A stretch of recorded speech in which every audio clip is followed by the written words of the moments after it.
महारेरानं बिल्डरांना सज्जड इशारा दिलाय।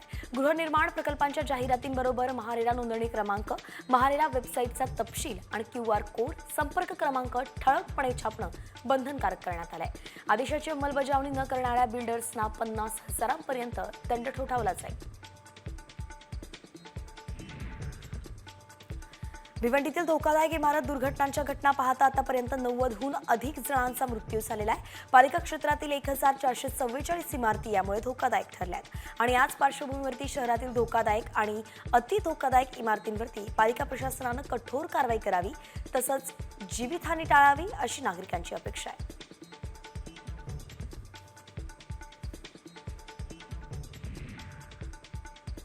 जूनच्या पहिल्या आठवड्यामध्ये इयत्ता पहिलीची नव्या अभ्यासक्रमाची पाठ्यपुस्तकं येणार आहेत। राज्य मंत्रिमंडळाच्या CBSE पॅटर्ननुसार इयत्ता पहिलीच्या पाठ्यपुस्तकांच्या निर्मितीचं कामकाज हे अंतिम टप्प्यात आलंय आणि या नव्या कोऱ्या पाठ्यपुस्तकाचं वितरण मे महिन्याच्या दुसऱ्या आठवड्यात सुरू होईल।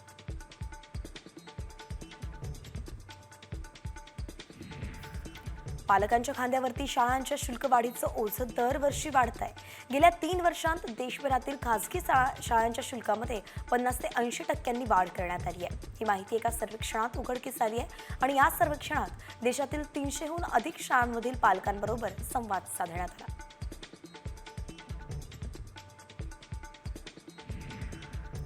आज आणि उद्या पश्चिम रेल्वेवरती पुन्हा एकदा रात्रकालीन जम्बो मेगा ब्लॉक घेण्यात येणार आहे। माहीम ते वांद्रे स्टेशन दरम्यान पुलाचं गर्डर टाकण्यासाठी जम्बो मेगा ब्लॉक घेतला जाईल।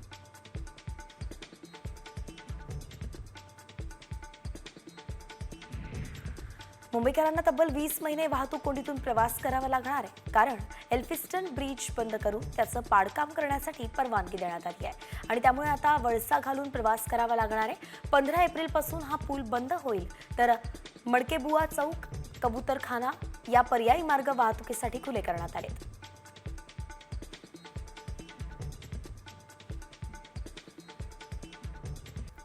मुंबईत रेल्वे प्रवाशांच्या सेवेसाठी बेस्टनं धाव घेतली आहे। पश्चिम रेल्वेवरती आज आणि उद्या जम्बो मेगा ब्लॉक घेण्यात येणार आहे आणि या कालावधीत विशेष बस सोडण्यात येणार आहे। बेस्टनं शुक्रवारी रात्री 10:30 ते शनिवारी सकाळी 6:30 पर्यंत आणि शनिवारी रात्री 10:30 ते रविवारी सकाळी 6:30 पर्यंत विशेष जादा बस चालवण्याचा निर्णय घेतलाय।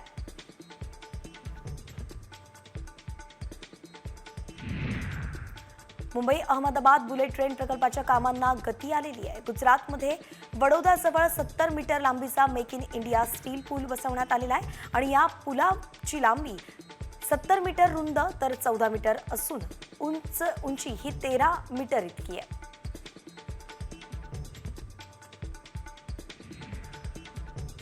अश्विनी बिद्रे हत्या प्रकरणाचा आज निकाल लागणार आहे। अभय कुरुंदकरला कोर्ट काय शिक्षा सुनावणार याकडे सगळ्यांचं लक्ष लागलंय।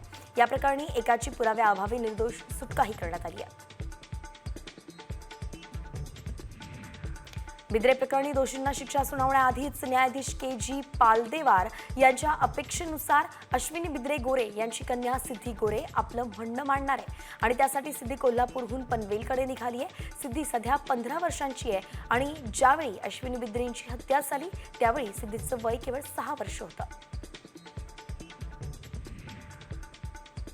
महात्मा ज्योतिबा फुले यांची आज 198वी जयंती आहे। पुण्यातील फुलेवाड्यात ही महात्मा ज्योतिबा फुलेंची जयंती साजरी करण्यात येते।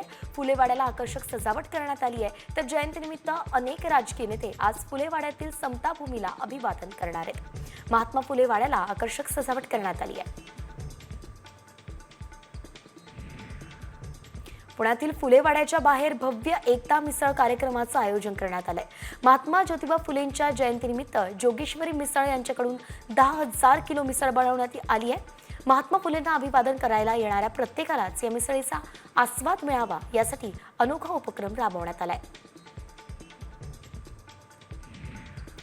नाशिकच्या मुंबई नाक्यावरील महात्मा फुले आणि सावित्रीबाई फुले स्मारकाला आकर्षक सजावट करण्यात आली आहे। शिवाय महात्मा फुलेंच्या जयंतीनिमित्त मिरवणूक काढली जाणार असून छगन भुजबळही उपस्थित राहतील।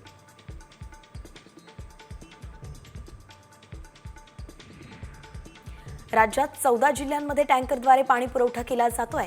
राज्यभरात तापमानाचा पारा चांगलाच वाढलाय आणि म्हणून बहुतांश भागात पाणी टंचाईच्या झळा बसू लागल्यात। गाववाड्यांना पाणी पुरवठा करणारे जलस्रोत आटू लागल्यानं टँकरची मागणी वाढू लागली आहे। सातारा जिल्ह्यात सर्वाधिक 40 टँकरनं पाणी पुरवठा सुरू आहे।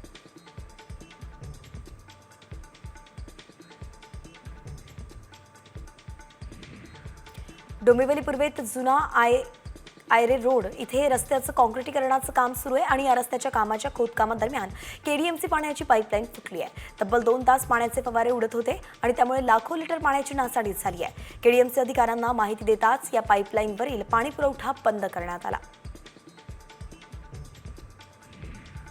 जुन्नर तालुक्यातील आदिवासी बहुल मांडवे गावावरती पाण्याच्या भीषण संकट आता उद्भवलेलं आहे। मात्र असं असतानाही ऐन उन्हाळ्यात गावातील एकमेव जलस्रोत असणाऱ्या शिवकालीन टाकीत अज्ञात व्यक्तीनं विषारी कीटकनाशक टाकलंय। त्यामुळे संपूर्ण गावात खळबळ उडाली आहे। त्यामुळे संपूर्ण गाव आता पाण्यामुळे अडचणीत आलंय।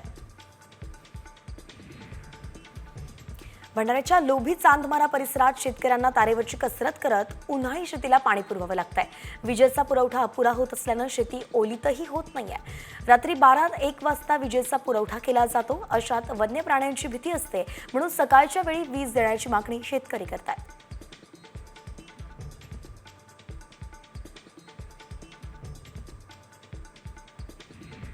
यवतमाळ शहराला पाणी पुरवठा करणाऱ्या निळवणा आणि चोपडोह धरणामध्ये 60% पाणीसाठा आहे। हा पाणीसाठा सध्या पुरेसा असला तरी वेळेत पाऊस न आल्यास पाणी पुरवठ्यात अडचण येण्याची शक्यता आहे। त्यामुळे शहरवासियांना पाणी जपूनच वापरण्याचं आवाहन केलं गेलं आहे।